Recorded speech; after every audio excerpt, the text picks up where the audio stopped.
आज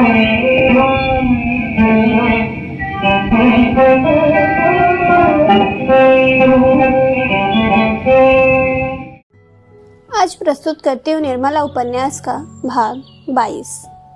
निर्मला ने बिगड़ कर पूछा, इतनी देरी कहाँ लगाई? सियाराम ने ठिकाई से कहा, रास्ते में एक जगह सो गया था।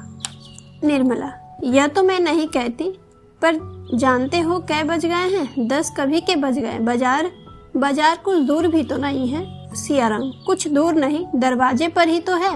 निर्मला, सीधे से क्यों नहीं बोलते? ऐसा बिगड़ रहे हो जैसे मेरा ही कोई काम करने गए हो। सियाराम, तो आप व्यर्थी बकवास क्यों करती है?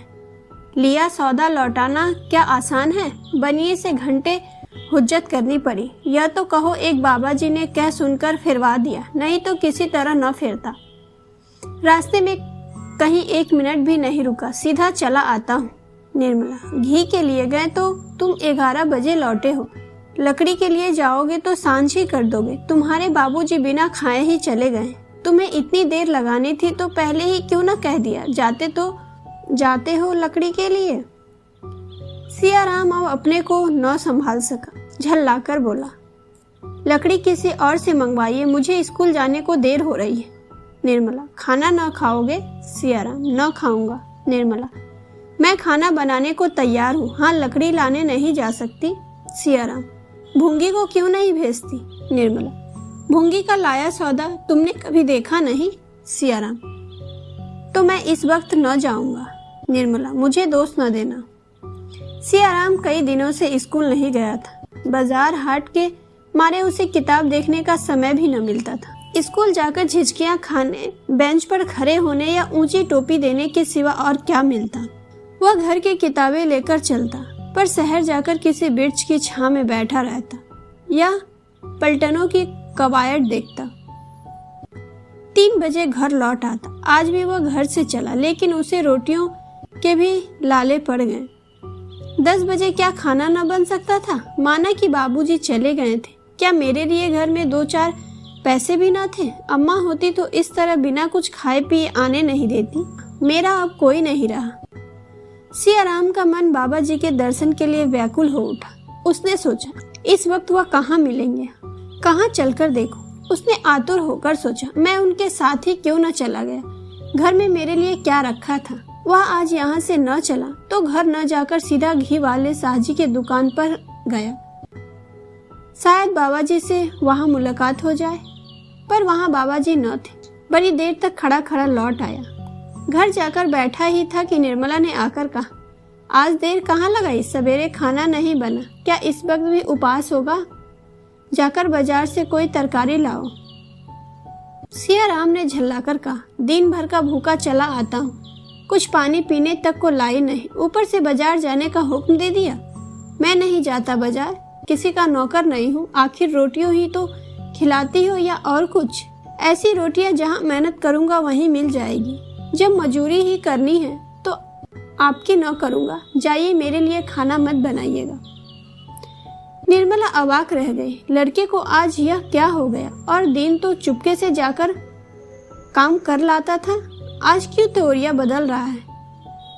तब भी उसको यह न सूझी कि सियाराम को 2-4 पैसे कुछ खाने को दे दे। उसका स्वभाव इतना कृपण हो गया था। बोली, घर का काम करना तो मजूरी नहीं कहलाती। इसी तरह मैं भी कह दूं कि खाना नहीं पकाती, तुम्हारे पिताजी कह दें मैं कचहरी नहीं जाता, तो क्या हो बताओ? नहीं जाना चाहते हो मत जाओ, भूंगी से मंगवा लूंगी।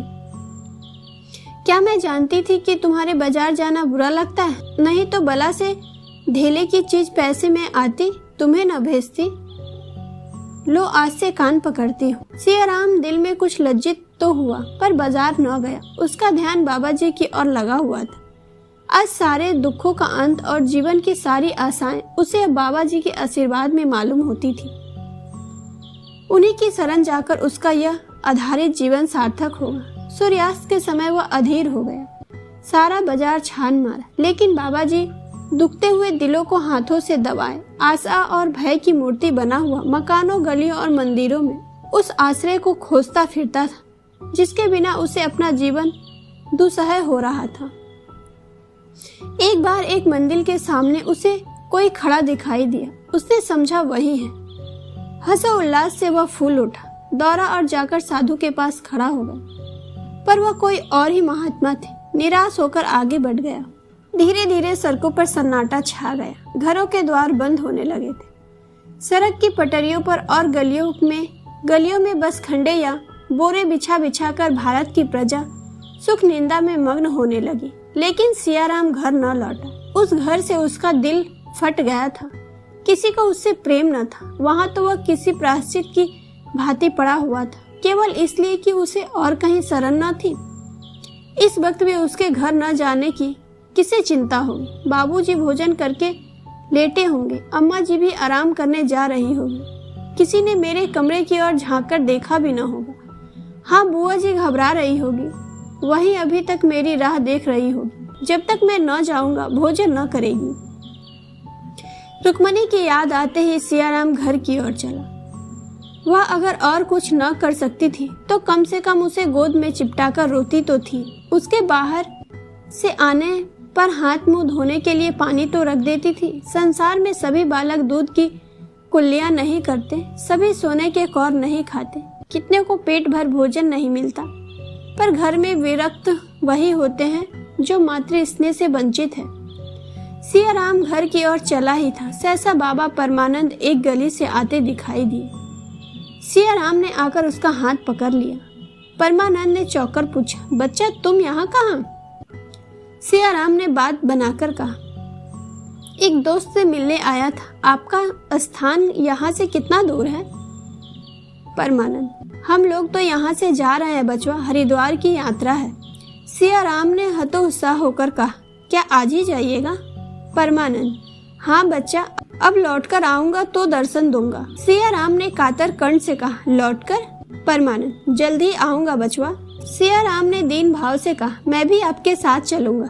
परमानंद, मेरे साथ तुम्हें घर के लोग जाने देंगे? सियाराम, घर के लोग को मेरी क्या परवाह। इससे आगे सियाराम और कुछ न कह सका। उसके आंसुपूरित नेत्रों ने उसकी करुण गाथा उससे कई विस्तार के साथ सुना दी, जितनी उसकी बानी कह सकती थी।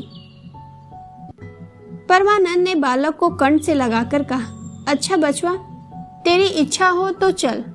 साधु संतों की संगीत का भी आनंद उठा। भगवान की इच्छा होगी तो तेरी इच्छा पूरी होगी। दाने पर मंडराता हुआ पंछी अंत में दाने पर गिर पड़ा। उसके जीवन का अंत पिंजरे में होगा या साधु की छुरी के तले, यह कौन जानता है।